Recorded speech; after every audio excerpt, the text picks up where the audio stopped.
कवयित्री शांता शेळके या मराठी साहित्यातील एक अत्यंत महत्त्वाच्या कवी आणि लेखिका आहेत। त्यांच्या कविता या साध्या पण हृदयस्पर्शी निसर्गाची मोहिनी आणि जीवनातील विविध प्रसंग यांचे सुंदर चित्रण करतात।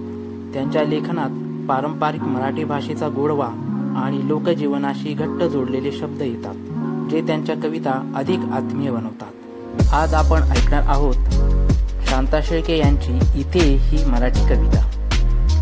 आम्रतरु हा धरी शिरावर प्रेमळ निज सावली, मृदुल कोवळी श्यामल हिरवळ पसरे पायांतळी।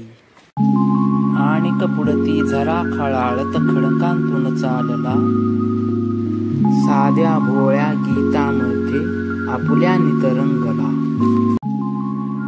काठी त्याच्या निळी लवाळी डुलती त्यांचे तुरे, तृणांकुरांवर इवलालीही उडती फुलपाखरे। खडा पहारा करीती भवती निळे भुरे डोंगर, उगाच सुंदर भव्य शोभते माथ्यावर अंबर। दुर्मिळ ऐशी देई शांतता सदा मला हे स्थल, ऐकून येई इथे जगाचा कर्कश कोलाहल। व्याप जगाचा विसरायामी येई इथे सत्वर, अर्ध्या मिटल्या नयनी बघते स्वप्ने अतिसुंदर। शांतविले मी तप्त जीवाला इथे कितीदा तरी, कितीदा यावे तरी येतली अविट ही माधुरी।